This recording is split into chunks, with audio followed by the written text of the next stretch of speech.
আল্লাহ নবীর মাথার মধ্যে একটা আঘাত করলো, রক্ত বের হইতেছে। নবীজি মাথায় হাত দিয়া রক্ত মাখা মাথা লইয়া নবী আবার বাড়িতে ফিরে আসলেন। বাইরে বন্ধুরা একজন মহিলা দেখছে এই দৃশ্যটা, একটা মহিলা দেখছে। মায়ার নবী কারো কাছে কোনো অভিযোগ দেন না। এইদিকে কি হলো, আল্লাহর নবীর আপন চাচা আমির হামজা, তিনি তো নবীর সমবয়সী, আল্লাহর নবীর বয়সের সমান, কিন্তু আমির হামজা তিনি তখন ধর্মকর্ম কিছুই করেন না, কিছু বুঝেনও না, শিকারী, শুধু শিকারের পাগল, শিকারে যান। ওই দিন আমির হামজা শিকারে গেছেন। এইদিকে ভাতিজা মুহাম্মদের সাথে মহব্বত আছে, ভালোবাসা আছে, সমসাময়িক বাল্যকালের বন্ধু আমির হামজা, কোনো খবর নাই। এইদিকে আমার নবীর বিরুদ্ধে তো ষড়যন্ত্র, নবীর শরীরে পর্যন্ত দুশমন আঘাত করার সাহস পায়, এই খবর আমির হামজার নাই। তিনি জঙ্গলে শুধু শিকারে মগ্ন। ওই দিন আমির হামজা শিকারে বের হয়েছেন, শিকার করতে যাবেন, হরিণকে তিনি তীর মারবেন। অমনিতেই আল্লাহ পাক হরিণীর জবান আল্লাহ খুলে দিলেন। হরিণীটা ডাক দিয়ে কই, এরে আমির হামজা, একটা মাত্র তীর তোমার কাছে আছে, আর কোনো তীর নাই, সব তীর তুমি শেষ করে দিয়েছো, কিন্তু তুমি কোনো শিকার পাও নাই, আছে শুধু তোমার কাছে একটা তীর। এই তীরটা আমার জন্য নয়, এই তীর তুমি আবু জাহেলের জন্য রেখে দাও। কারণ খবর লইয়া দেখো, তোমার ইয়াতিম ভাতিজা মুহাম্মদের গায়ে আবু জাহেল আঘাত করে রক্ত জড়ায় দিছে রে। এ হামজা, তাড়াতাড়ি করে তুমি মক্কায় যাও, যায়া ভাতিজা রক্তের বদলা নেও। আমির হামজা হরিণীর কাছ থেকে খবর পায়া তিনি মক্কায় আসলেন। আইসে দৌড় দিয়া নবীর ঘরে ঢুকলেন। ঘরে ঢুকার আগেই তিনি আওয়াজ পাইলেন, কান্নার আওয়াজ। আম্মা জান খাদিজাতুল কুবরা রাদিয়াল্লাহু তাআলা আনহা তিনি কান্দেন। আম্মা জান কাঁদতেছেন আর বলতেছেন, আজ আমার স্বামী এতিম, আমার স্বামীর কেউ নাই, বিদায় আজকে আবু জাহেল আমার স্বামীরে মারলো, আমার স্বামীর বুঝি কেউ নাই, আমার স্বামীর পক্ষে একটু সাহায্য করার মতো বুঝি মক্কায় কেউ নাই। কইয়া আম্মাদান খাদিজাতুল কুবরা কাঁদতেছেন। ওই মুহূর্তে আমির হামজা ডইকে বলেন, খাদিজা থামো, মুহাম্মদ নিঃস্ব অসহায় হয়ে যায় নাই, মুহাম্মদের চাচা হামজা এখনো দুনিয়ায় জীবিত। কি হয়েছে বলো বাবা, কি হয়েছে বল, মুহাম্মদ বল কি হয়েছে। কয় বাপ, চাচাকে বড় আশা নিয়ে দাওয়াত দিয়েছিলাম, বিনিময়ে আমার মাথায় আঘাত। আমির হামজা আর দেরি করলেন না, সাথে সাথে হুঁশ ফিরে আসলো। এই খবর তো আমাকে কেউ মানুষে দেয় নাই, আমাকে খবর দিয়েছে কে ভাতিজা জাননি? আমাকে খবর দিয়েছে জঙ্গলের একটা হরিণ, জঙ্গলের ওই হরিণ আমাকে পাঠাইছে। সাথে সাথে আমির হামজা তলোয়ার হাতে নিয়া আবু জাহেলের আবু জাহেলের সেই বন্ধু বান্ধব নিয়ে আড্ডা দিতেছে। ওই আড্ডাখানায় যাইয়েই আমির হামজা হাজির। ডাক দিয়ে উঠলেন, এরে আবু জাহেল শোন, এসে গেছি আমি হামজা। মনে করেছ আমার ভাতিজা এতিম, বুঝি তার কেউ নাই? আরে মুহাম্মদের চাচা হামজা এখনো মরে যায় নাই। আমার ভাতিজার অপরাধ কি? তোর কোনো ডাকাতি করেছে, তোর কোনো ক্ষতি করেছে? কয় না, কোনো ক্ষতি করে নাই, কোনো মানুষের ক্ষতি আমার ভাতিজা করে নাই। তাহলে অপরাধ কি? তুই আমার ভাতিজার গায়ে কেন মারলি? এই কথা বলা মাত্রই, বইলেই দেরি নাই, আমির হামজা তলোয়ারের বাট দিয়া আবু জাহেলের মাথায় মারলেন। সাথে সাথে মাথা থেকে রক্ত ফিনকি দিয়া বের হতে লাগলো। আবু জাহেল কয়, হামজা একটু থামো থামো। কের থামাতামি? আগে বসে দিছেন ওর মাথায়, ফিনকি দিয়ে রক্ত বের হয়। সাঙ্গপাঙ্গগুলি তারা দাঁড়ায় হামজার গায়ে হাত তোলার জন্য। আবু জাহেল রক্তাক্ত অবস্থায় মাথায় হাত দিয়েও কয়, থাম, তোরা কেউ হামজার গায়ে হাত উঠাইবি না, কারণ তোরা কেউ না চিনলেও আমি হামজারে খুব ভালো করে চিনি। বিপদ আর বাড়াইও না, আগুন যদ্দুর আছে অদ্দুরই রাখো, আর বাড়াইও না, আর চেতায়ও না।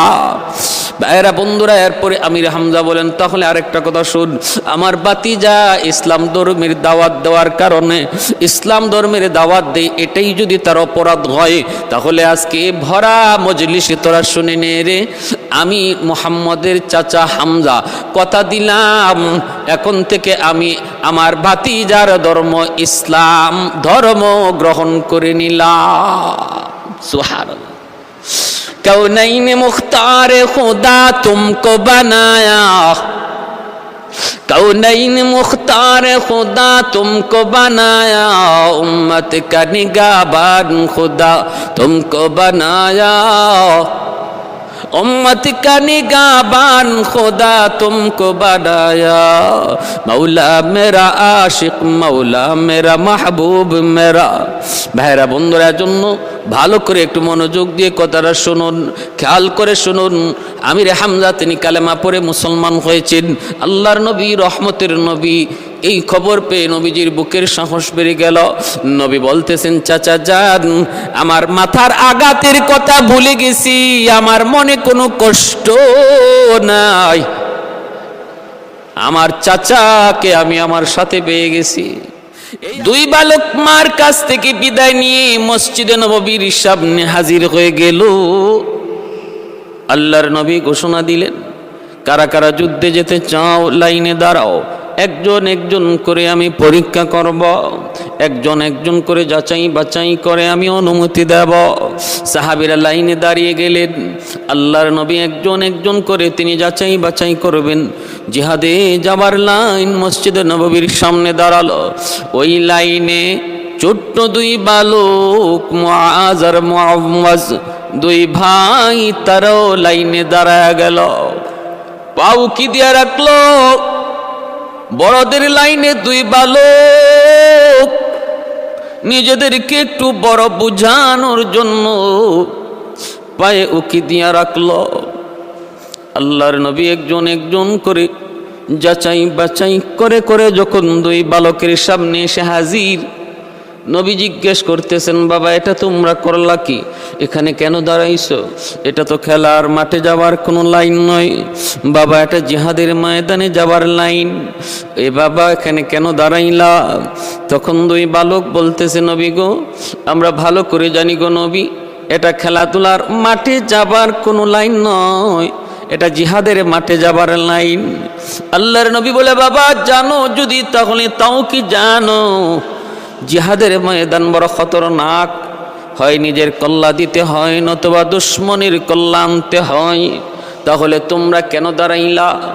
দুই বালক বলতেছেন, মায়ার নবী, আমরা ভালো করে জানি আমরা দুশ্মনের কল্লা আনতে পারবো না। ওগো নবীজি, আমাদের মাও একই প্রশ্ন করেছেন, মাকে যেই জবাব দিয়েছি সেই জবাব আপনাকেও দেব। আমরা এতিম, আমাদের বাবা নাই। আজ যদি আমাদের বাবা দুনিয়ায় জীবিত থাকতেন, তাহলে আপনার সাথে যুদ্ধে যাইতেন। খেলার মাঠে বন্ধুদের সাথে ছিলাম, আওয়াজ পেয়েছি আপনি যুদ্ধের ময়দানে যাবেন, বন্ধুদের সাথে খেলাধুলা বাদ দিয়া মায়ের কাছে দৌড় দিলাম অনুমতি নেওয়ার জন্য। মা জিজ্ঞেস করে, বাবা যুদ্ধে যায় করবা কি? ওগো নবীজি, আমরা বলেছি যদিও দুশ্মনের কল্লা কাটতে পারবো না, কিন্তু দুশ্মন যখন আমার নবীর দিকে তীর মারবে, আমরা দোনো ভাই নবীর সামনে দাঁড়ায়া নিজের কলিজা দিয়া তীরগুলা ফিরাবো। কলিজা ছিদ্র হয়ে যায় যাক, জীবন চলে যাবে যাক, কোনো বাধা নাই, কিন্তু তবু আমার নবীর গায়ে কোনো তীর লাগতে দেব না। আল্লাহর নবী কথা শোনা মাত্রই আসমানের দিকে চোখটা উঠে নবী চোখের পানি জড়ায় কান্দে আর বলতেছেন, মালিক তুমি আনসারদের উপর রহম করো, আনসারদের উপরে তুমি রহম করো, আনসার, মদিনার আনসারদের উপরে তুমি খুশি হয়ে যাও। ছোট্ট দুইটা বালক নবীর প্রতি কি পরিমাণ দরদ, কি পরিমাণ ভালোবাসা। কারণ আনসাররা বলেছিল, নবী গো, মদিনায় ঢোকা পর্যন্ত দায়িত্ব আপনার। হিজরত করে আমার নবী যখন মদিনায় আসলেন, মদিনার আনসার সাহাবীরা বলেছিলেন, নবী গো, ওগো নবীজি, মক্কার এই জালেমদের কাছে আপনার থাকার প্রয়োজন নাই, আপনি মদিনায় চলে আসুন, আমরা আপনার জিম্মাদার। তবে নবী গো, হিজরত করার পথে মদিনায় আসা পর্যন্ত জিম্মাদার আপনি আপনার আল্লাহ পাক রব্বুল আলামিনের হাতে। মদিনায় ঢোকা মাত্রই আমরা আপনার জিম্মাদার। আমরা জীবিত থাকতে আপনার কোনো ক্ষতি দিব না। প্রয়োজনে আগে আমাদের জীবন যাবে, তারপরে আপনার দিকে হাত উঠবে। আল্লাহর নবী, রহমতের নবী, মায়ার নবী সাহাবায়ে কেরামদেরকে বলেন, সাহাবীরা এবার তোমরা বলো তো দেখি, দেখছো দুইটা বালকের কি পরিমাণ জজবা, কি পরিমাণ তাদের জজবা, নবীর প্রতি, দ্বীনের প্রতি কি পরিমাণ ভালোবাসা, কি পরিমাণ মহব্বত।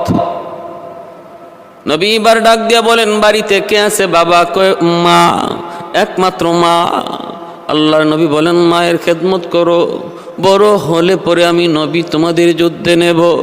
আমি আল্লাহর কাছে দোয়া করি, মালিক যেন তোমাদের লম্বা হায়াত দে, বড় হওয়ার পরে যেন আমি নবীর সাথে যুদ্ধে যাইতে পারো।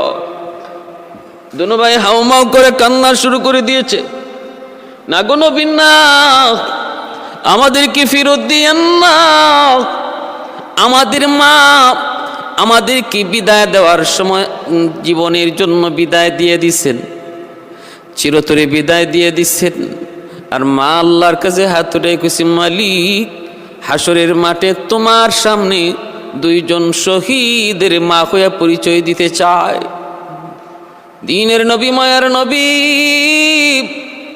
নবীর যুগের একজন মহিলার প্রতি কি পরিমাণ নবী এবং ইসলামের ধর্মের দরদ আল্লাহর নবী তা দেখলেন, শুনলেন। আল্লাহর কাছে আবারও আনসার মহিলাদের জন্য আল্লাহর কাছে দোয়া করলেন। এইবার নবী বলতেছেন, বাবা, দুজন যদি চলে যাও তাহলে মা একা হয়ে যাবে, চলবে মা কাকে নিয়ে?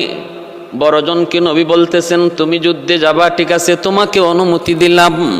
কিন্তু ছোটজনকে নবী বলতেছেন, বাবা, তুমি বাড়িতে চলে যাও, যায় মায়ের খেদমত করো, বড় হলে পরে আমি নবী যুদ্ধে নেব। আর মনে রেখো, মায়ের খেদমত, মায়ের সেবা আল্লাহর রাস্তায় জিহাদের চেয়ে কম সওয়াব নয়। এটাও বহুত বড় জিহাদ, এতেও আল্লাহ বহুত খুশি হয়। যাও, মার সেবা করো, বড় হলে পরে আমি নবী তোমাকে যুদ্ধে নেব। এই কথা বলা মাত্রই ছোট ভাই হাউমাউ করে কাঁদতে লাগলো আর বলতেছে, নবী গো, আমাকে আপনি একা ফেরত দিয়েন না গো নবী। আমাকে যদি আপনি একা ফেরত দেন তাহলে আমার আম্মা বলবে, আমার বড় সন্তানকে আল্লাহ কবুল করেছে, তোরে কবুল করে নাই। আমি কোনো জবাব দিতে পারবো না, কারণ দুজনকে মা একসাথে বিদায় দিয়েছেন। অতএব আপনি যদি ভাইয়াকে রাখেন, আমাকে আপনি ছেড়ে দেন, তাহলে মার কাছে জবাব দেওয়ার মতো আমার কিছু থাকবে না। ইয়া রাসূলুল্লাহ, ইয়া হাবিবাল্লাহ, যদিও আমি বয়সে ছোট গো নবী, কিন্তু আমার ভাইয়ার চেয়ে আমার শক্তি গায়ে বেশি। জিহাদের ময়দানে শক্তির বেশি প্রয়োজন, শক্তির বেশি প্রয়োজন। অতএব নবী গো, আপনি আমাকে অনুমতি দেন। আর যদি আপনার সন্দেহ হয় তাহলে ভাইয়ার সাথে আমারে কুস্তি লাগায়া দেন। আমি যদি কুস্তিতে হেরে যাই আমাকে নিয়েন না, আর যদি আমি কুস্তিতে জিতে যাই তাহলে আমাকেও অনুমতি দিয়েন। নবী গো, যদি সন্দেহ হয় কুস্তি লাগায়া দেন। আল্লাহর নবী সাহাবায়ে কেরামদের দিকে নবী তাকায় বলে, সাহাবীরা রে, একটু দেখো না কি কয়, বালকটা কি কয় একটু দেখো। সাহাবীরা বলতেছে নবী গো কুস্তি লাগায় দেন, আমরা একটু দেখি কার শক্তি বেশি। আল্লাহর নবী বললেন তাহলে ঠিক আছে তোমরা কুস্তি লাগো। দুনো ভাই কুস্তি লাগার জন্য প্রস্তুত, শক্তি পরীক্ষার জন্য তারা প্রতিযোগিতায় নামলো। কোথায় যাবার জন্য? কই দুনিয়ার কোনো রঙ্গমঞ্চে নয়, দুনিয়ার কোনো রঙ্গমঞ্চে যাবার জন্য প্রতিযোগিতা নয়, প্রতিযোগিতা চলছে কার আগে কে নিজের গলার কল্লা দিতে পারবে, কার আগে কে জিহাদের ময়দানে নিজের কল্লা দিতে পারে, এই দুশ্মনের সামনে নিজের জীবন দিতে পারে, এই প্রতিযোগিতা চলছে। মায়ার নবী রহমতের নবী বলেন ঠিক আছে কুস্তি লাগো। অনুমতি দিয়া যখন নবীজি দুজনকে জায়গা করে দিলেন, সাহাবায়ে কেরাম একটু দূরে দাঁড়িয়ে তারা দেখতেছেন। ওই অবস্থায় ছোট ভাই বড় ভাইয়ের কানে কানে কি যেন বলল। কি বলছে? বলছে ভাইয়া তুমি তো অনুমতি পাইয়েই গেছো, তুমি তো অনুমতি পাইয়েই গেছো, আমারে একটু সুযোগ করে দিও। বড় ভাই বলতেছে ইশারা দিয়ে তুই চিন্তা করবি না, দুই ভাই বের হয়েছে একসাথে, যাব একসাথে, আমি তোরে সারা যাবো না। কুস্তি লাগলো ঠিক, কিন্তু বড় ভাই শক্তি দেখায় না, আর ছোট ভাই ধপাস করে বড় ভাইকে মাটিতে ফালাইয়া দিল। তারপরে বুকের উপরে উইটা বলতেছে নবী গো এই যে দেখি না আমার গায়ে শক্তি বেশি, আমার গায়ে শক্তি বেশি। এই বইলা যখন হাত ঝুঁকি দেয় আল্লাহর নবী সাহাবায়ে কেরামদেরকে নিয়ে নবী ডাক দিয়া দৌড়ে কাছে আসলেন।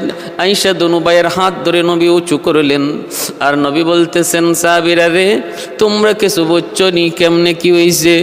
সাহাবীরা বলতেছে ইয়া রাসূলুল্লাহ আমরা সব বুঝে গেছি গো নবী, কুস্তি লাগার আগেই কুস্তির ফলাফল বের হয়ে গেছে, কে জিতবে কে হারবে কুস্তি লাগার আগেই সেই ফলাফল বের হয়ে গেছে। সাহাবীরা বলতেছে ইয়া রাসূলুল্লাহ না না দুজনকে অনুমতি দেওয়া লাগবে গো নবী, দুজনকেই অনুমতি দিয়ে দেন। আল্লাহর নবী এবার দুজনকে অনুমতি দিয়ে দিলেন। বদরের ময়দানে চলছে দুই ছোট্ট বালক, আপন দুই ভাই মুআজ আর মুআওয়াজ, 10 বছর 12 বছরের দুই বালক। এবার শুনুন কাহিনী, এই দুই বালক বদরের ময়দানে কি কাণ্ড ঘটায়। আরে আল্লাহর গোলাম, এ যুবক খেয়াল করে শুনো, ওই ছোট্ট দুই বালক বদরের ময়দানে কি কাণ্ডটা ঘটাইল ইতিহাসের পাতায় স্মরণীয়, হাদিসের কিতাবে স্মরণীয় হয়ে রইল। বাইরে বদরের যুদ্ধের দিকে রওনা দেয়। বদরের ময়দান, বদরের যুদ্ধটা ছিল ইসলামের প্রথম যুদ্ধ। আল্লাহর নবীর সঙ্গে সাহাবী ছিলেন মাত্র 313 জন। ওই ভাই 70টা উট ছিল, 2টা ঘোড়া ছিল, 8খানা তলোয়ার ছিল, এই হলো সম্বল, একদম নাই বললেই নাই। বাকিদের হাতে ছিল খেজুরের ডাল। এই দুই ভাই তারাও 2 খেজুরের ডাল হাতে নিয়ে বদরের ময়দানের দিকে রওনা দেয়। আল্লাহর নবী রহমতের নবী মায়ার নবী বদরের প্রান্তরে যাবার আগেই নবী খবর পেয়ে গেলেন আবু সুফিয়ান টের পেয়ে এই রাস্তা পরিবর্তন করে অন্য রাস্তায়, বিকল্প রাস্তায় সে মক্কার দিকে রওনা দিয়া দিছে। কারণ খুব চালাক মানুষ আবু সুফিয়ান, খুব চালাক মানুষ আবু সুফিয়ান। তিনি আন্দাজ করতে পেরেছেন এবং আশঙ্কা করেছেন উটের লেদ পরীক্ষা করে খেজুরের বিচি পাইছে, এই বিচি কোন জায়গার তাও পরীক্ষা করে দেখে মদিনার। আবু সুফিয়ান বুঝে গেছে তাহলে মদিনার উট যেহেতু এই দিকে আছে, অতএব মুহাম্মাদের বাহিনীও এই দিকে আছে। কত তীক্ষ্ণ বুদ্ধি! অন্য পথ অবলম্বন করলেন, অন্য পথ অবলম্বন করে চলে গেলেন। আর দ্রুত বেগে দমদম নামে এক লোককে মক্কায় পাঠায় দিলেন, দ্রুত বেগে তুমি মক্কায় যাও, আবু জাহেলকে যায় বলবা আমরা কাফেলা, এত বড় কাফেলা, 1000 উটের কাফেলা, আবার 50,000 স্বর্ণ মুদ্রার কাফেলা, মুহাম্মদ এবং তার বাহিনীর হাতে আমরা আক্রান্ত। আবু জাহেলের কাছে দ্রুত খবর পাঠাও। বিপদ বিপদ সংকেত বোঝানোর জন্য উটের জিন সেটা উল্টায় দেওয়া হতো, নাক মুখ কেটে দেওয়া হতো, নিজের কাপড় উল্টায় পরা হতো, নিজের নাক কান দিয়েও রক্ত ঝরতেছে। এই অবস্থায় দমদম মক্কায় যায় প্রবেশ করলো। ভাইরা আমার, মক্কার মানুষগুলি দৌড়ায় একত্রিত হয়ে যায়।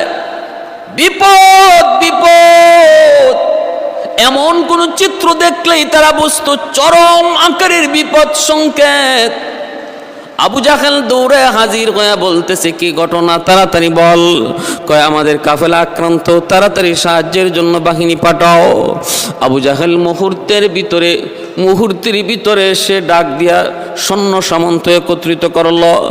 1000 সৈন্য এবং বিশাল অস্ত্র ভান্ডার নিয়ে আবু জাহেল আবু সুফিয়ানকে সাহায্য করার জন্য, আল্লাহর নবীর বিরুদ্ধে যুদ্ধ করার জন্য সেও বদরের দিকে রওনা দিল।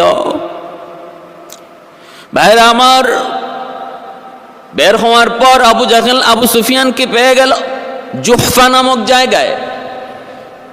এই জুহফা নামক জায়গায় আবু সুফিয়ানের সাথে আবু জাহেলের দেখা। আবু সুফিয়ান বলতেছে আমাকে মুহাম্মদ পায় নাই, ভিন্ন পথে আমি চলে এসেছি, অতএব তোমাদের আর যাবার প্রয়োজন নাই। কিন্তু আবু জাহেল বলতেছে না, আমি বের হয়ে গেছি যুদ্ধ করার জন্য, সৈন্য সামন্ত সবাই প্রস্তুত, আমরা একেবারে মুহাম্মদকে শেষ করে দিয়ে আসব। যদি বদরে পাই, আর যদি না পাই তাহলে ওই জায়গায় কয়েকদিন থাকবো, আমোদ প্রমোদ করব, ঢোল তবলা গান বাজনা নাটক সিনেমা ইত্যাদি অনুষ্ঠান করব, তারপরে আসব। এখনই আমরা মক্কায় আর এইভাবে ফিরত যাব না, আমরা পূর্ণ প্রস্তুতি নিয়ে এসেছি। ভাইরা বন্ধুরা, এই হলো তাকদীরের ফয়সালা। কারণ আবু জাহেলের জীবনের শেষ দিন হবে বদরের ময়দান, আবু জাহেলের মরণের জায়গা হবে বদর। অতএব তাকে বদরে যেতেই তো হবে। আল্লাহ যাকে যে জায়গায় মরণ লিখে রাখছেন, ওই জায়গার দিকে কোনো না কোনো একটা বাহানায় আল্লাহ তারে পৌঁছায় দেন। ইদা কাদাল্লাহু লিআবদিন আইয়ামুতা, ইদা কাদাল্লাহু আবদান আইয়ামুতা বিআরদিন জাআলাল্লাহু লাহু ইলাইহা হাজাতান, আও কামা ক্বালা নবী আলাইহিস সালাম। আল্লাহ নবী বলেন, যার যেখানে মরণ আল্লাহ লিখে রাখছেন, ওই জায়গায় কোনো না কোনো একটা বাহানায় আল্লাহ তারে পৌঁছাবেন।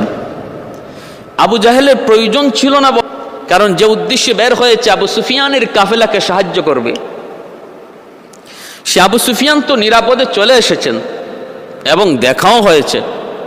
জুহফা নামক জায়গা মক্কার অদূরে, যে জায়গাটা ওইখান থেকেই মদিনার রাস্তা ভিন্ন।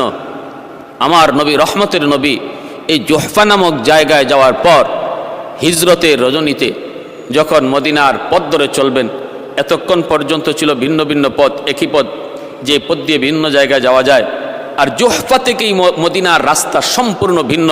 ওইখানে যাইয়া আমার নবী মক্কার দিকে তাকায় চোখের পানি ঝরায় ঝরায় কাঁদছিলেন, হে আমার জন্মভূমি, আমি তোমাকে ছেড়ে যেতে যাই নাই, আমি তোমাকে ছেড়ে চলে যেতে চাই নাই।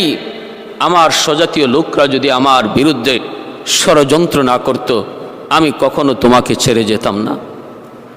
আল্লাহর নবীর চোখের পানির দিকে তাকায় আল্লাহ পাক জিবরাইল আমিনকে পাঠায় সান্ত্বনা দিলেন, ইন্নাল্লাযী ফারাদা আলাইকাল কুরআন লারাদ্দুকা ইলা মাআদ।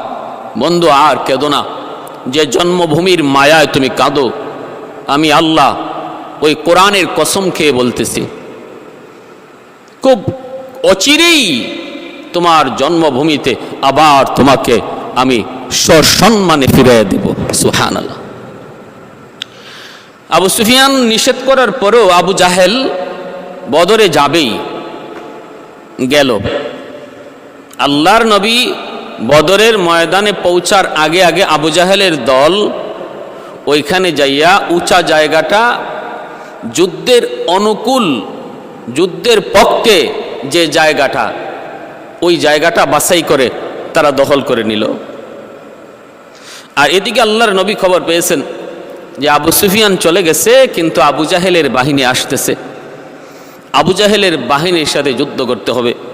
আল্লাহ পাক বলেছিলেন, বন্ধু আমি আল্লাহ ওয়াদা দিলাম 2 কাফেলার যে কোনো এক কাফেলার বিজয় তোমাকে দেব। এখন 2 কাফেলার কোন কাফেলা? সাহাবাই কেরামের মনের তামান্না ছিল ব্যবসায়িক কাফেলাটা যদি আমরা পেয়ে যাই তাহলে লাভবানও হব, আর বিপদের আশঙ্কাও কম, কারণ তারা তো আর যুদ্ধের প্রস্তুতি নিয়ে আসে নাই। কিন্তু আবু জাহেলের বাহিনী তো ছিল যুদ্ধের পরিপূর্ণ প্রস্তুতিমূলক একটা কাফেলা। কিন্তু আল্লাহ পাকের ফয়সালা এই কঠিন কাফেলার মোকাবেলাই সাহাবাই কেরাম হয়ে গেলেন। আল্লাহ নবীর সাথে সাথে পরামর্শ নিতে চাইলেন যে এখন আমরা কি করব? আমরা তো যুদ্ধের জন্য বের হই নাই, প্রস্তুতিও নাই, কিন্তু যুদ্ধ আমাদের সামনে বেঁধে গেছে। এখন কি করব? আমরা যুদ্ধ করব নাকি মদিনায় চলে যাব? এই যখন নবীজি পরামর্শ নিতে চাইলেন, তখন আনসার মুহাজির সাহাবাই কেরামের মধ্যে আবু বকর সিদ্দিক, হযরত ওমর, উসমান, তারা বলতেছেন, ইয়া রাসূলুল্লাহ, ওগো নবী, আমরা মদিনায় ফিরে যাব না, আমরা যুদ্ধ করব। কিন্তু 313 জনের মধ্যে মুহাজির সাহাবী ছিলেন কম, মাত্র 75 জন। বাকি সমস্ত সাহাবাই কেরাম ছিলেন আনসার, মদিনার আনসার সাহাবী। তাদের সংখ্যা ছিল এই বদরের কাফেলা, বদরি কাফেলার মধ্যে বেশি। আল্লাহ নবীর মনের তামান্না ছিল যে আনসারদের পক্ষ থেকে কোনো জবাব আসুক। আল্লাহর নবী রহমতের নবী আনসারদের দিকে বারবার তাকাইতেছেন। তখনই আনসাররা বলতেছে, নবী গো, মনে হয় আপনি আমাদের মতামত জানতে চান। ইয়া রাসূলুল্লাহ, আমাদের মতামত বুঝি আপনি জানতে চান? আমরা আগেই বলেছি, মদিনায় আসা মাত্রই আপনার জিম্মাদারি আমাদের হাতে, আপনার পাহারাদার আমরা মদিনার মানুষ আনসার। জীবন যাবে আমাদের আগে, তারপরে আপনার দিকে দুশমন কোন টোকা দিবে। ইয়া রাসূলুল্লাহ, যদি আপনি আমাদেরকে নিয়ে সমুদ্রে ঝাঁপ দেন, আমরা সমুদ্র ঝাঁপ দিতে রাজি। আগুনে যদি ঝাঁপ দেন, আগুনও ঝাঁপ দিতে রাজি। যে কোনো অবস্থায় আমরা আপনার সঙ্গে আছি। আমরা এমনটা বলবো না। মুসা নবীর উম্মতেরা মুসা নবী কি যেমন কথা বলেছিল, এমন কথা আমরা আপনাকে বলবো না। লা নাকুলু কামা ক্বালা বানু ইসরাঈল লিমূসা ইযহাব আনতা ওয়া রাব্বুকা ফাকাতিলা ইন্না হাহুনা কাঈদুন। মুসা, তুমি আর তোমার রব দিয়ে যুদ্ধ করো, আমরা পারবো না। ওগো নবীজি, আমরা এমন কথা আপনাকে বলবো না। আমরা আপনার সাথে আছি, যেখানে যেতে চান আমরা আপনার সাথে। আগুনে নিয়ে ঝাঁপ দিবেন তাও রাজি, সমুদ্রে ঝাঁপ দিবেন তাও রাজি, আমাদের তরফ থেকে কোনো বাধা নাই। মায়ার নবী, দয়ার নবীর চেহারা হাসি মুখ ফুটে উঠল। আল্লাহর নবী যুদ্ধের জন্য প্রস্তুতি নিচ্ছেন। ভাইয়েরা, 17ই রমজান সকালবেলা যুদ্ধ শুরু হবে। রাতের বেলা মায়ার নবী কান্দেন, আসমানের দিকে হাত উঠে বলে, মালিক, আগামীকালকের যুদ্ধের যারা ফয়সালা হবে, এই জমিনে তোমার গোলামি চলবে কি চলবে না গো আল্লাহ? এই জমিনে তোমার গোলামি চলবে কি চলবে না, ফয়সালা হবে। অল্প কয়েকজন আমার সাহাবী নিয়া বদরে এসেছি। আল্লাহ, তুমি তো পারো, সব পারো। আল্লাহ, তোমার কাছে সাহায্য চাই। এশার নামাজের পর নবী তাবুতে কান্দেন, কেউ নবী তাবুতে ঢুকতে পারে না। আবু বকর সিদ্দিক রাত 12টা বাজে তাবুতে ঢুকলেন। ঢুকে দেখেন আমার মায়ার নবীর চোখ থেকে দর দর করে অশ্রু ঝরে। হাত দুইটা উপরে উঠানো আর বলতেছে, মালিক, মালিক, সাহায্য চাই, সাহায্য চাই। ইয়া হাইয়্যু ইয়া কাইয়্যুম, ইয়া হাইয়্যু ইয়া কাইয়্যুম বিরহমাতিকা নাস্তাগীস, ইয়া হাইয়্যু ইয়া কাইয়্যুম বিরহমাতিকা নাস্তাগীস। এইভাবে নবী কাঁদতেছেন। 2টা বাজে আবু বকর সিদ্দিক নবীর তাবুতে ঢুকলেন। তখনও নবীজি কান্দেন, হাত দুইটা উপরে। এইবার তাহাজ্জুদের সময় 3টা বাজে আবু বকর সিদ্দিক যে তাঁবুতে ঢুকলেন, তখন দেখেন আমার নবীর হাত দুইটা উপরে, চোখের পানি ঝরে। আল্লাহ পাক জিব্রাইলকে পাঠাইয়া দিছে, তাড়াতাড়ি যা আমার বন্ধু এত লম্বা দোয়া করে কান্দে, এ জিব্রাইল তাড়াতাড়ি যাও, যায়া বন্ধুকে বলো সুসংবাদ দাও। জিব্রাইল আমিন এসে বলতেছে, নবী গো, ওগো নবীজি, হাত মোবারক নামান, কান্না বন্ধ করুন, আপনার কান্না দেখলে আরো সইতে পারে না, আপনার কান্না দেখলে আমি জিব্রাইল সইতে পারি না, আপনার চোখে পানি দেখলে মিকাইল সইতে পারে না, ওগো নবীজি কান্না থামান, আগামীকাল বদরের যুদ্ধে আমি জিব্রাইল নিজে হাজির থাকব, ফেরেশতাদের কমান্ডার হব আমি জিব্রাইল, 1000 3000 5000 ফেরেশতা নিয়ে আমি জিব্রাইল বদরে থাকব, কোনো টেনশন নাই, কোনো ভয় নাই। নবী গো, আগামীকালকের যুদ্ধে আল্লাহ জানায় দিছেন আপনার এবং আপনার সাহাবীদের বিজয় হবে। तकबीर में कलमा में नमाजों में जज़ा में,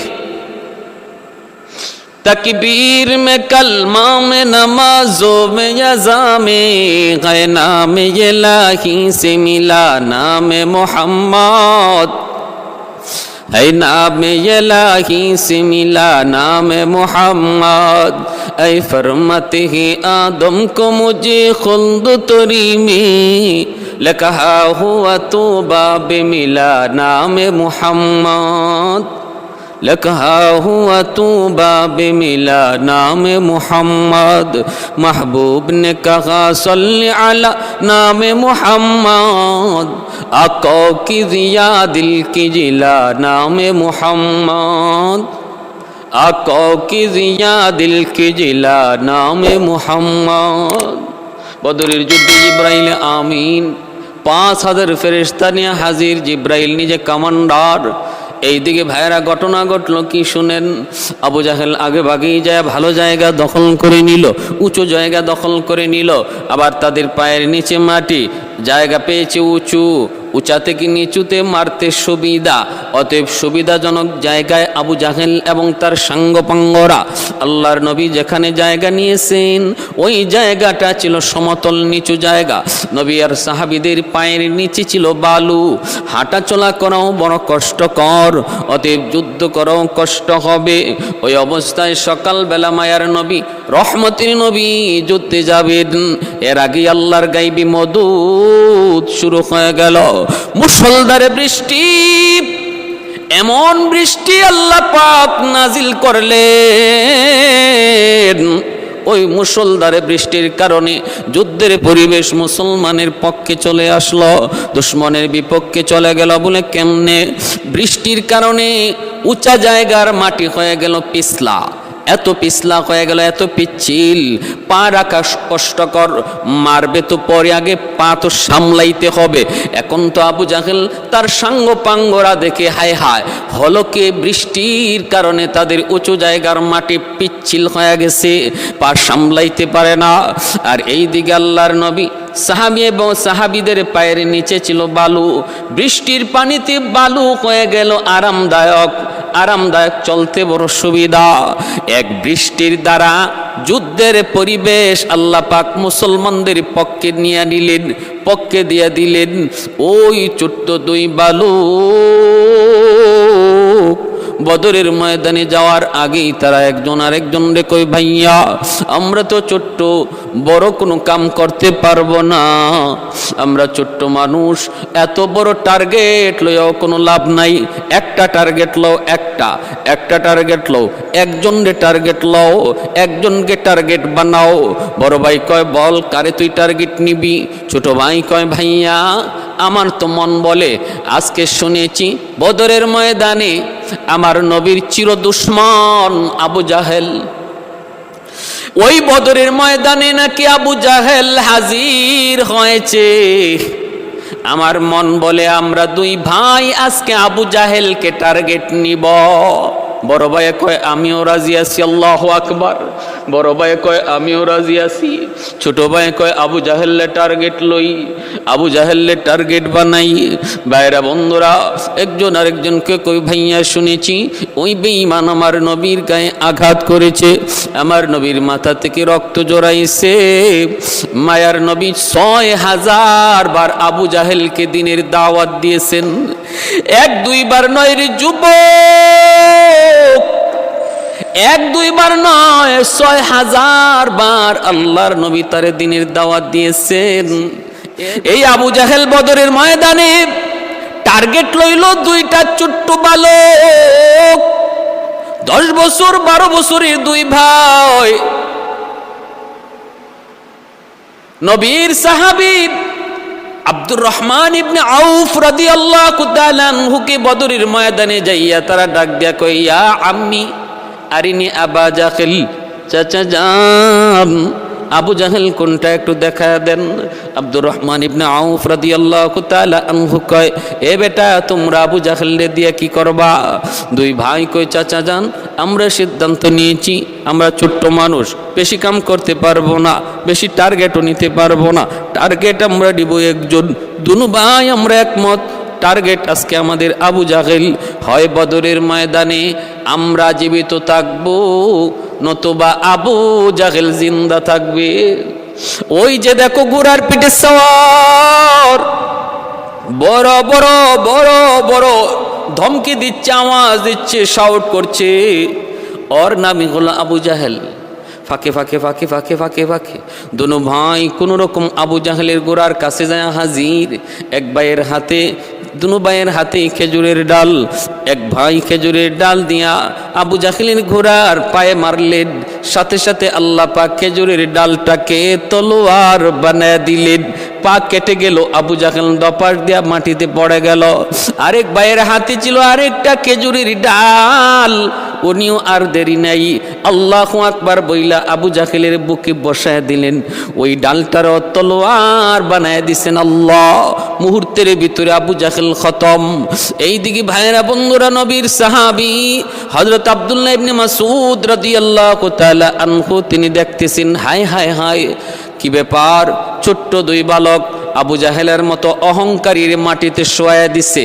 দৌড়ায় তিনি কাছে আসলেন, আবু জাহেলের বুকের উপরে বৈশা বলতেছেন, একটু বল তো দেখি কে তোকে খতম করেছে, কে খতম করেছে জানোসনি? বহু অহংকারী দেখাইছিল দুনিয়ায়, অহংকার অহংকার, আল কিবরিয়া রিদাই, অহংকার শুধু আমার আল্লাহর পোশাক, আল্লাহর পোশাক। এই পোশাক নিয়ে কেউ টানাটানি করবা না। আল্লাহ পাক রব্বুল আলামিনের পক্ষে অহংকার করা শুধু সাজে, মানুষের পক্ষে অহংকার করা সাজে না। নবীর সাহাবী বলতেছে, দেখ অহংকারীর পতন আল্লাহ কিভাবে ঘটায়। আমার মতো কোনো বীর বাহাদুর তোরে খতম করে নাই রে, তোরে খতম করেছে ওই ছোট্ট 2টা বালক। ওই যে দেখ দাঁড়ায় আছে ছোট্ট 2টা বালক। ভাইরা বন্ধুরা, এবার আবু জাহেল কয়, তুই আমাকে এখন কি করবি?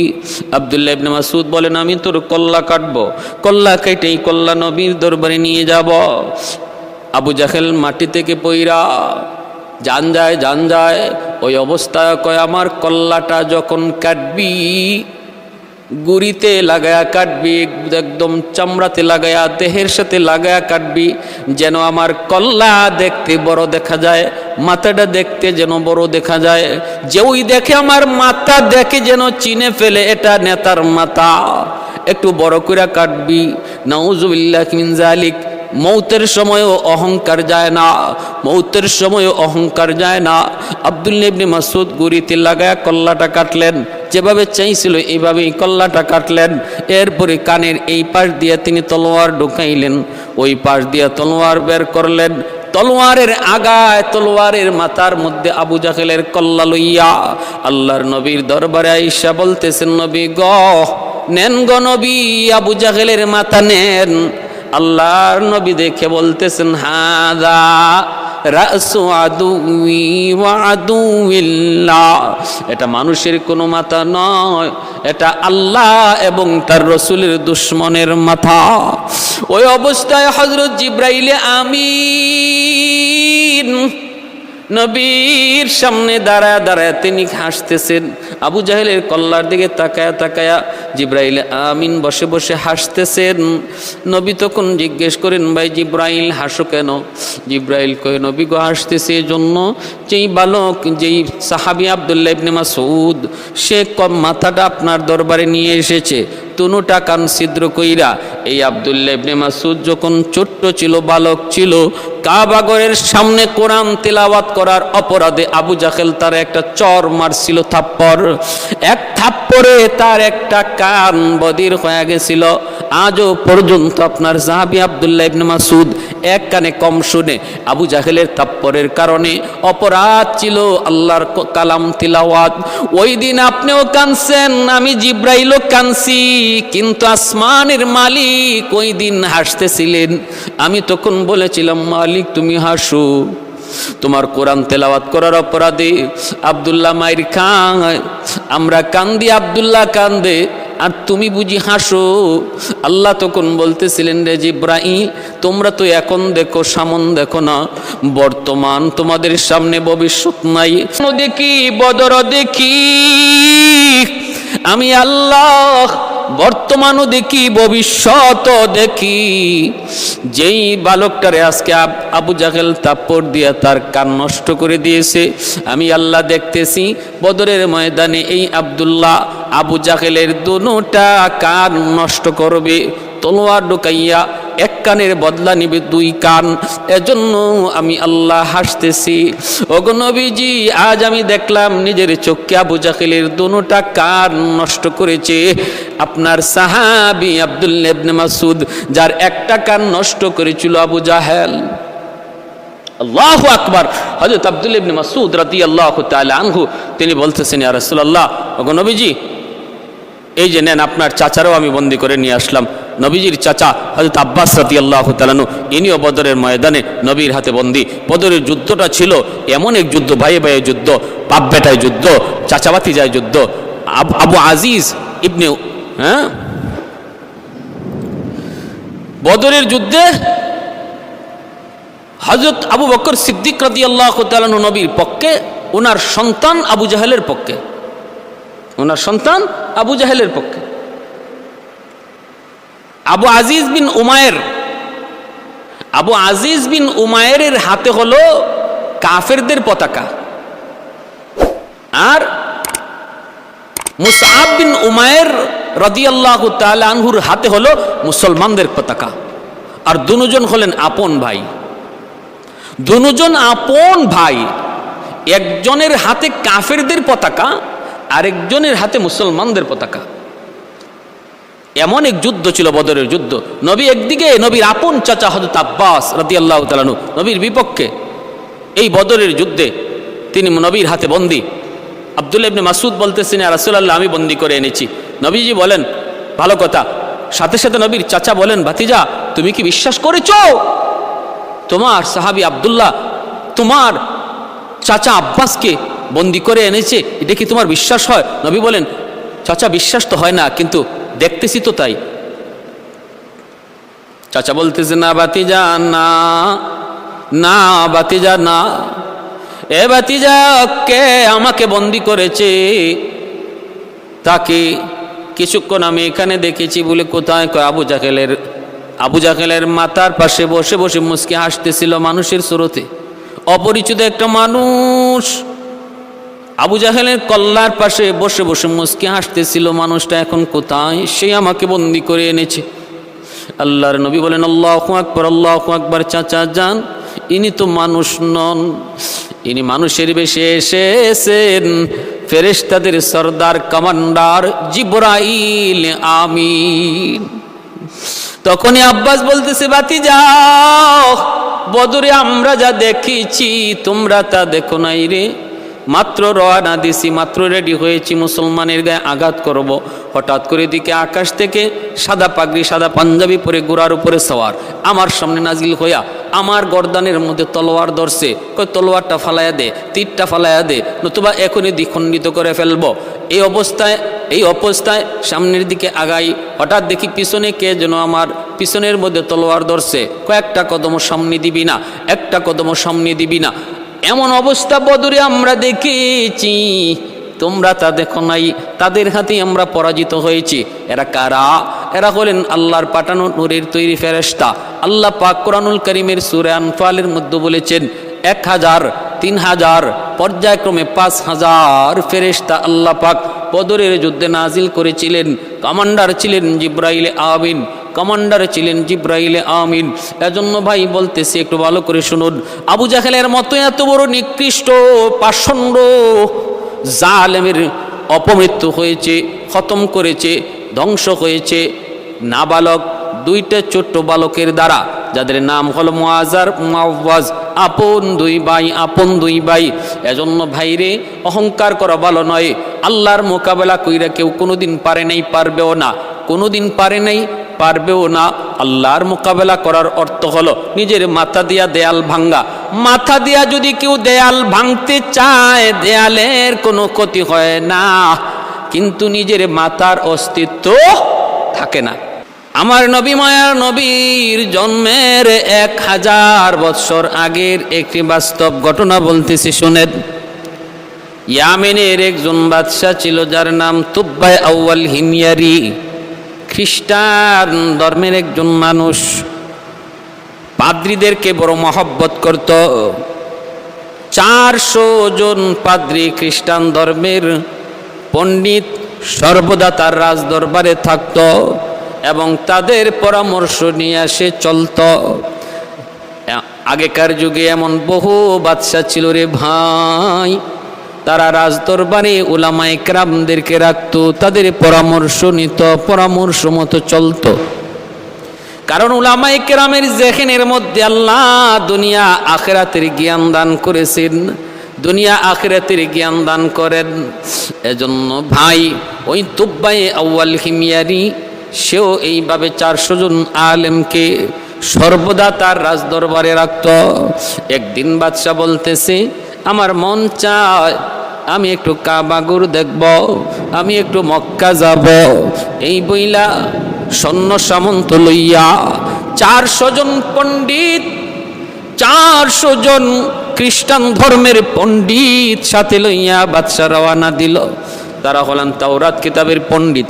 তাওরাত কিতাবের মধ্যে তাদের ছিল পাণ্ডিত্য। ভাইরা বন্ধুরা, তখনকার সময়ের তাওরাত ইঞ্জিল ছিল নির্ভেজাল আসমানি কিতাব। তাওরাত আসমানি কিতাব, ইঞ্জিল আসমানি কিতাব, পরিবর্তিত ছিল না। আল্লাহ যেভাবে নাজিল করছেন এভাবেই ছিল। বর্তমানে বাইবেল বলেন আর যাই বলেন, এর কোনোটাই আল্লাহ যে আকার, যে ভঙ্গিতে, যে অবস্থায়, যে ভাবে নাজিল করেছিলেন এই অবস্থায় নেই। সারা পৃথিবীতে বাইবেল যে কি পরিমাণ আছে, লন্ডনের বাইবেল আমেরিকার বাইবেলের সাথে মিলে না, আমেরিকার বাইবেল জাপানের বাইবেলের সাথে মিলে না। যার যেভাবে মন চায় এইভাবেই পরিবর্তন করে রাখছে। যদি অরিজিনাল আল্লাহ প্রেরিত বাইবেল আর ইঞ্জিল কেউ পড়ে থাকে, তাহলে সেই বাইবেল আর ইঞ্জিলে আমার নবীর আগমনের সুসংবাদের কথা পাবে। কারণ আল্লাহ প্রত্যেকটা নবীকে তার আমার নবীর আগমনের ব্যাপারে সুসংবাদ দিয়েছেন। প্রত্যেকটা আসমানি কিতাবে নবীর আলোচনা রেখেছেন। বাদশা বলতেছে, আমি মক্কা যাব। সৈন্য সামন্ত নিয়ে মক্কার উদ্দেশ্যে রওনা দিল। মক্কার উদ্দেশ্যে রওনা দিল। ভাইরা বন্ধুরা, এইবার বাদশা দেখতেছি মক্কায় ঢুকবে, এত বড় বিশাল বহর, এত বড় একজন প্রভাবশালী বাদশাহ, কিন্তু মক্কার কোনো মানুষ তার সুস্বাগতম জানানোর জন্য বের হয় না, সুস্বাগতম জানানোর জন্য বের হয় না। বাদশা এবার আলেমদেরকে জিজ্ঞেস করলো, ও তাওরাত কিতাবের পণ্ডিত, উলামায়ে কেরাম, একটু বলুন, এত বড় সম্মানী আমি একজন মানুষ, মক্কার মানুষদের কি জানায় আসলাম, কিন্তু একজন মানুষও আমার সম্মানে বের হলো না, মক্কা থেকে বের হলো না। ঘটনা কি? এতটা আমার সাথে তারা এমন আচরণ কেন করলো? এটা আমার সঙ্গে বেইজ্জতি, এটা আমার প্র্যাকটিসের মধ্যে আঘাত করেছে, এটা আমার সম্মানে, আত্মসম্মানে আঘাত করেছে। কেন তারা এমন করলো? তখন উলামায়ে কেরাম বলতেছে, বাদশা জাপনা, মক্কার মানুষের কাছে একটা ঘর আছে, যেই ঘরের নাম হলো খানায় কাবা। ওই ঘরের মালিক হলেন আমার আল্লাহ। এই ঘরের চেয়ে দামি আর কিছু তাদের কাছে নাই। পৃথিবীতে আল্লাহর ঘরের চেয়ে দামি আর কিছু নাই। অতএব যেই সবচেয়ে দামি জিনিস তাদের কাছে আছে এই ঘর, এই বাইতুল্লাহকে রেখে তারা কারো সম্মানে মক্কা থেকে বের হয় না। আল্লাহর ঘরের সামনে আর কাউকে বেশি সম্মান দেয় না। এজন্যই তারা আপনার সম্মানে বের হয় নাই। মূলত ওরা ভালো মানুষ, ওরা খারাপ মানুষ নয়। এইভাবে যখন বলতেছে বাদশার কোনোভাবেই বুঝ হয় না। বাদশার রক্ত মাথায় উঠে গেছে, তব্বাই আউয়াল হিমিয়ারি, রক্ত মাথায় উঠে গেল। না না, আমি মানতে পারলাম না বিষয়টা, আমি মেনে নিতে পারলাম না। যেই ঘর আমার সম্মানে বাধা হয়ে দাঁড়ালো ওই ঘরটা আমি দেখব, এই ঘরটা প্রয়োজনে আমি রাখবো না, এই ঘর আমি প্রয়োজনে রাখবো না। যেই ঘর আমার সম্মানে বাধা হয়ে দাঁড়ালো, খানায় কাবার সামনে চলে আসলো। উলামায়ে কেরাম বারবার নিষেধ করে বাদশাহ, খবরদার আগুন নিয়ে খেলা করুন না। সব জায়গায় খেলা করা যায় না, সব জায়গায় হাত দেওয়া যায় না। একটু বুঝে শুনে হাত দিতে হয়। হাত দেওয়ার আগে ভাবতে হয় হাত ফেরত আনা যাবে কি যাবে না।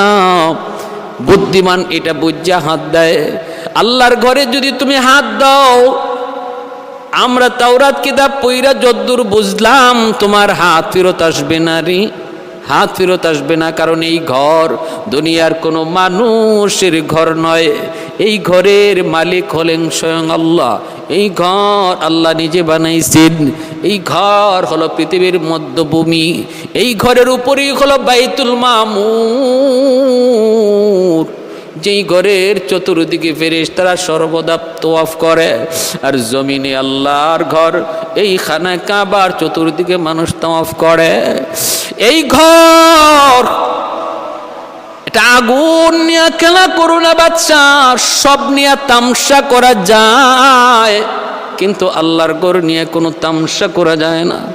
বাদশাহ বলতেছে না না, আমি মেনে নিতে পারতেছি না, আমি মানতে পারি না বইলা সে তার শক্তি সামর্থ্য দেখাইয়া আল্লাহর ঘর বাইতুল্লাহর দিকে হাত দিয়ে দিল। যেই মাত্র অসম্মানের সাথে আল্লাহর ঘর বাইতুল্লাহ মাত্র হাত দিল, সাথে সাথে আল্লাহ পাকের গজব নাজিল, আল্লাহ পাকের গজব নাজিল। চোখ দিয়া, মুখ দিয়া, নাক দিয়া, কানের ছিদ্র দিয়া, বডির যতগুলা ছিদ্র সমস্ত ছিদ্র দিয়া ফিনকি দিয়া রক্ত বেরোতে লাগলো। রক্ত, চোখ দিয়া রক্ত বের হয়, মুখ দিয়া রক্ত বের হয়, নাক দিয়া রক্ত বের হয়, কান দিয়া রক্ত বের হয়। ব্যথায় আর যন্ত্রণায় ছটফট করে করে চিল্লাইতে লাগলো আর বলতেছে, ও উলামায়ে কেরাম রে, আমি বুঝি নাই, আমি তো বুঝি নাই, আমি তো গড় চিনি নাই, আমি তো সাধারণ গড় মনে করেছি, আমাকে তোমরা বাঁচাও, আমাকে বাঁচাও। উলামায়ে কেরাম বলতেছে, আমরা তো কতবার বললাম তুমি এমনটা করো না, আমাদের কথা তুমি মানলা না, এখন উপায় কি হবে কই আপনারা বলুন। তখন উলামায়ে কেরাম বলতেছে, আল্লাহর ঘরখানা আবার ধরো, দইরা বলো আল্লাহ ভুল করেছি, আমাকে মাফ করে দাও।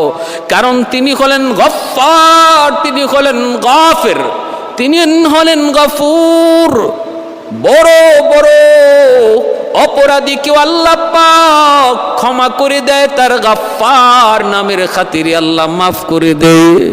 আল্লাহ পাক রব্বুল আলামিনের দরবারে যখন আবার হাত বাড়াইয়া যখন মাপ চাইল, আল্লাহ পাক রব্বুল আলামিন তিনি তো দয়ার সাগর, তার নাম তো রহমান, তিনি তো রহিম, তিনি আর রহমুর রহিমিন।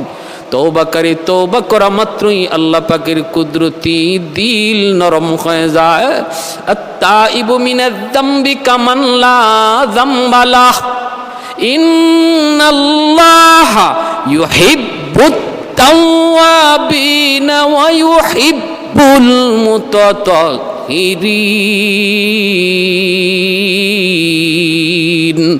আল্লাহ পাক রব্বুল আলামিন তওবাকারীদেরকে আল্লাহ পাক মহব্বত করেন, ভালোবাসেন।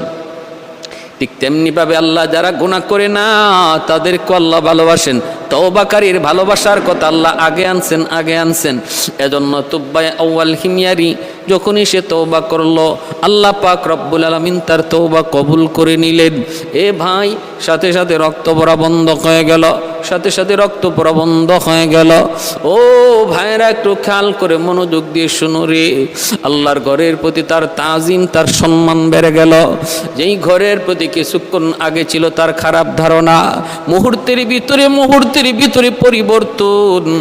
এইবার বলতেছে উলামায়ে কেরাম, আমি আল্লাহর ঘরের একটু খেদমত করতে চাই গো, এই ঘরের একটু খেদমত করতে চাই। বলে কেমনে? কয় আমি আল্লাহর ঘরের গিলাফ লাগায়া দিতে চাই। বাদশাহ তুব্বায়ে আউয়াল হিময়ারি আমার নবীর জন্মের 1000 বছর আগে আল্লাহর ঘরখানায় কাবার গিলাফ সর্বপ্রথম লাগালো। এর আগে আল্লাহর ঘরে গিলাফ ছিল না। ওই তুব্বায়ে আউয়াল হিময়ারি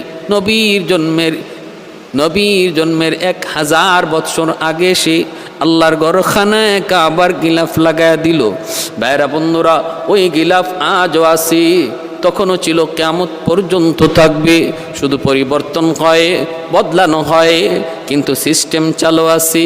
ভাইরা বন্ধুরা, কিছুদিন মক্কায় থাকলো, বিভিন্ন জায়গায় সে ঘুরলো।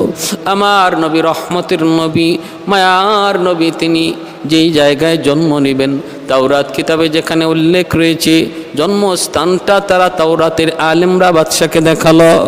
আল্লাহর নবীর বিভিন্ন স্মৃতি ভাইরা বন্ধুরা মক্কার জমিনে ওই স্মৃতিগুলোও তারা দেখাইলো, একে একে স্মৃতিগুলা সব দেখায় দিল। কিছুদিন পরে এবার বাদশাহ বলতেছে উলামায়ে কেরাম চলেন একটু আমরা আরো একটু সফর করি, মক্কা থেকে বের হয়ে গেল কাফেলা নিয়া। এমন এক রাস্তা দিয়ে রওনা দিয়েছে যেই রাস্তাটা হবে আমার নবীর হিজরতের রাস্তা, মদিনায় হিজরতের রাস্তা।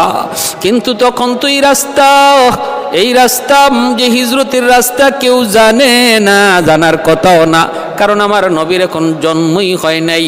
কিন্তু ভাইরা, ওই হিজরতের রাস্তার বিবরণটাও আল্লাহ পাক তাওরাত কিতাবের মধ্যে উল্লেখ করেছেন। নবী মদিনা হিজরত করবেন, মদিনা শহরের বিবরণ আল্লাহ তাওরাত কিতাবে উল্লেখ করেছেন। যেই মাত্র তারা এই রাস্তাটা দিয়ে রওনা দেয়, 400 জন আলেম, তাওরাত কিতাবের আলেম, একজন আরেকজনের চেহারার দিকে তাকায় বলতেছে কি ব্যাপার, রাস্তার কন্ডিশনটা একটু দেখো।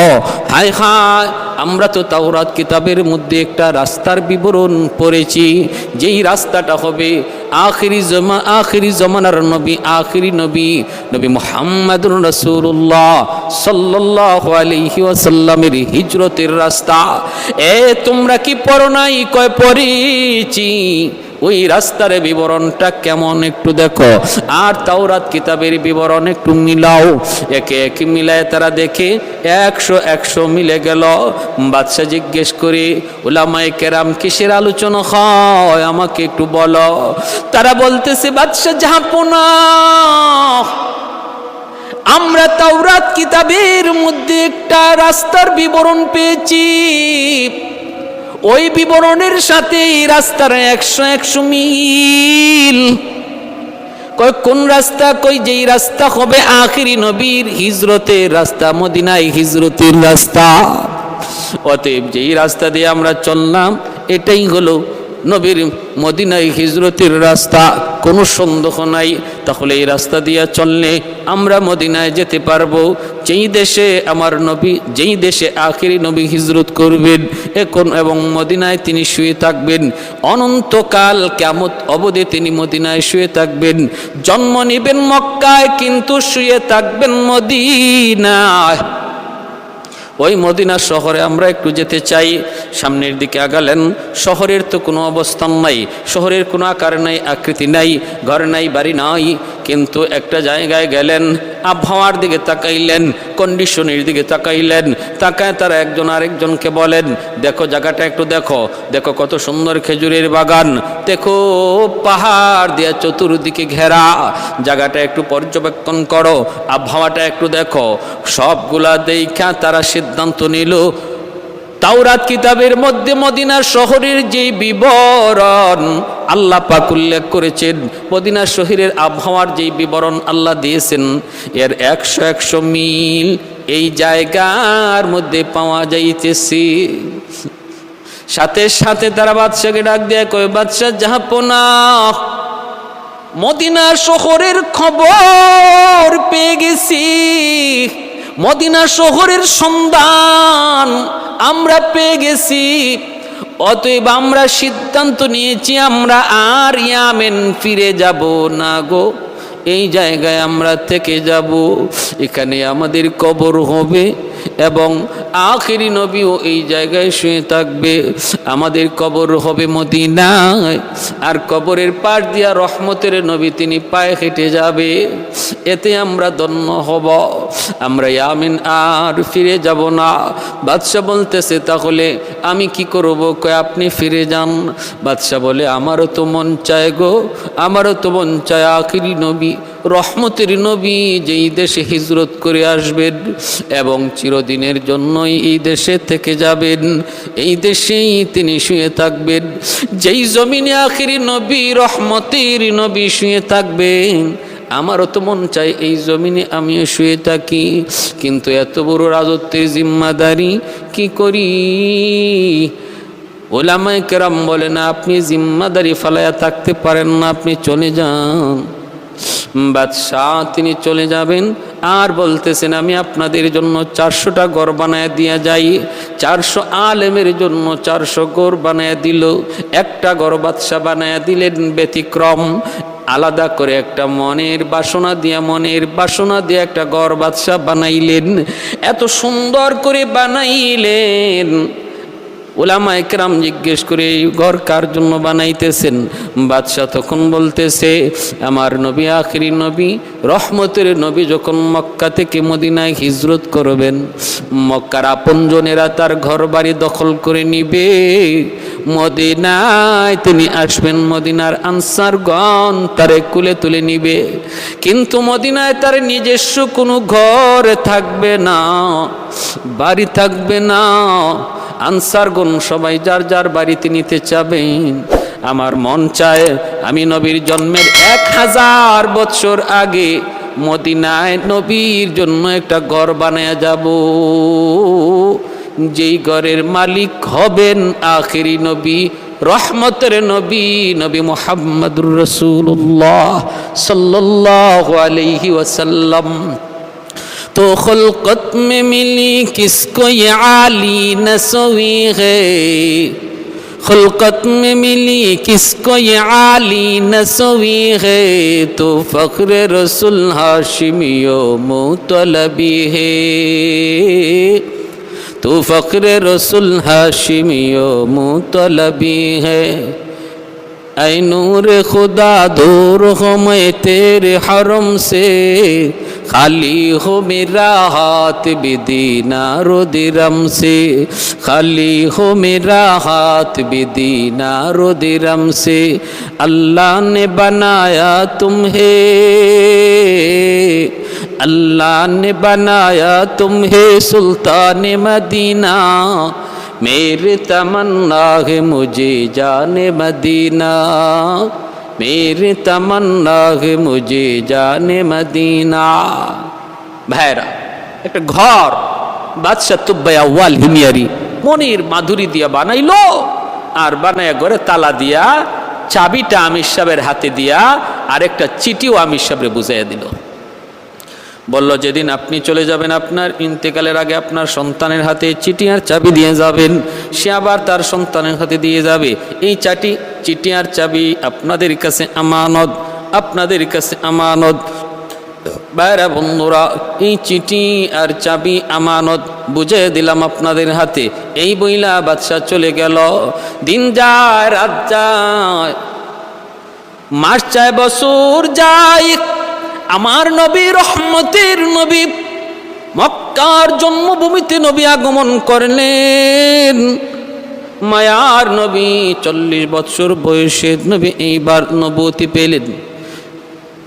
কওমের লোককে তিনি দাওয়াত দিলেন, কওমের লোককে তিনি দাওয়াত দিলেন, ইয়া আইয়ুহান নাস কুলু লা ইলাহা ইল্লাল্লাহ তুফলিহুন। ও মানুষ সকল, তোমরা এক আল্লাহকে বিশ্বাস করো, সফল হয়ে যাও। মানে না, কওমের লোকগুলি মানে না তো মানে না, নির্যাতন আর নির্যাতন। এক পর্যায়ে নবীকে জন্মভূমিতে থাকতেই দিল না আবু জাহেলের দল। আমার নবী, মায়ার নবী জন্মভূমিতে থাকতে কার না অধিকার আছে? যে যার ধর্ম পালন করবে, কিন্তু জন্মভূমিতে থাকার অধিকার সবার, দেশ সবার, ধর্ম যার যার। বাংলার জমিন হিন্দু বসবাস করে, মুসলমান বসবাস করে, খ্রিস্টান বসবাস করে, সকল ধর্মের মানুষ এই দেশে বসবাস করবে। ধর্ম যার যার হবে, কিন্তু দেশ তো সবার হবে। দেশের ব্যাপারে কেউ ষড়যন্ত্র করব না, দেশের ব্যাপারে ষড়যন্ত্র করব না, কারণ দেশ হলো সবার। ভাইরা বন্ধুরা, আমার নবী মদিনায় হিজরত করার পরও এই আইন চালু করেছিলেন। ইহুদিদের সাথে নবীর সন্ধি হয়েছিল, তোমরা তোমাদের ধর্ম পালন করো, আমরা তোমাদের নিরাপত্তা দিব, প্রয়োজনে তোমাদের গির্জা পাহারা দেওয়া হবে, প্রয়োজনে তোমাদের উপাসনালয় পাহারা দেওয়া হবে, কিন্তু মদিনার শহর হলো আমাদের সবার। মদিনার কোনো ক্ষতি যেন আমাদের দ্বারা কারো না হয়, অথবা মদিনা যদি দুশ্মনের দ্বারা আক্রান্ত হয়, আমরা তখন আমাদের যার যার ধর্ম বলে তখন দেশ রক্ষার আন্দোলনে আমরা একসাথে ঝাঁপিয়ে পড়ব। বাংলাদেশ পাকিস্তানি হায়নাদের কাছ থেকে, পাকিস্তানি হানাদার বাহিনীদের কাছ থেকে মুক্ত করার জন্য দেশের তরে জীবন দিয়েছে মুসলমান, হিন্দু সহ বিভিন্ন ধর্মের মানুষ। কারণ দেশ রক্ষার ক্ষেত্রে ধর্মের কোনো বিভেদ নাই, সবাই এক, ধর্মের কোনো এখানে পাঠ নাই, সবাই এক। ভাইরা বন্ধুরা, এটা ইসলামের আদর্শ, ইসলামের আদর্শ, মদিনার সনদের শিক্ষা, মদিনার সনদের শিক্ষা। আল্লাহর নবীকে মক্কায় থাকতে দেয় নাই শুধু নবী ধর্মের প্রচার করার কারণে। বলুন তো, এটা ন্যায় হলো না অন্যায়? আন্তর্জাতিক মানের অন্যায়, খালি অন্যায় না, আন্তর্জাতিক মানের অন্যায়। এটা কোনো দেশে, কোনো আইনে, কোনো জাতিতে এর বৈধতা নাই। আল্লাহর নবী রহমতের নবী নিরুপায় হয়ে নবী মদিনা হিজরত করলেন। ভাইরা বন্ধুরা, কুবা এলাকা, মদিনার মানুষগুলি নারী পুরুষ সবাই আল্লাহর নবীকে সুস্বাগতম জানানোর জন্য মদিনার বাইরে চলে আসলো। আল্লাহর নবীকে সুস্বাগতম জানায় মদিনায় ঢুকাবে, কিন্তু একজন মানুষ তিনি আসেন না, তিনি শুধু ওই ঘরটা মুছামুছি করেন, পরিষ্কার করেন। তিনার নাম কি? তিনার নাম হলো আবু আইয়ুব আনসারী রাদিয়াল্লাহু তাআলা আনহু। তিনি কে? তিনি তো ওই সাহাবী যিনি হলেন ওই চিঠি আর চাবি, বংশ পরম্পরায় আমানত আস্তে আস্তে আবু আইয়ুব আনসারীর হাতে আইসা পৌঁছল। 1000 বছর আগে রেখে যাওয়া চিঠি আর চাবি সর্বশেষ পৌঁছল আবু আইয়ুব আনসারী রাদিয়াল্লাহু তাআলা আনহুর হাতে। তিনি ওই চিঠি আর চাবি হাতে রাখলেন আর ঘরটা শুধু মুছামুছি করেন। মানুষজন কইরে, আবু আইয়ুব, তুমি কি মদিনার বাইরে যাবা না নবীকে সুস্বাগতম জানানোর জন্য? আবু আইয়ুব আনসারী বলতেছে, তোমরা যাও গো, আমার মন বলে নবী আমার খোঁজে, আমার তালাশে এখান পর্যন্ত আসবেন, কারণ আমার হাতে নবীর একটা আমানত আছে, আমানত। এই আমানতের খবর অবশ্যই আমার আল্লাহ তার হাবিবকে জানাবে, আর আমানত নেওয়ার জন্য নবী আমার কাছে আইসা পৌঁছবে। সুবহান।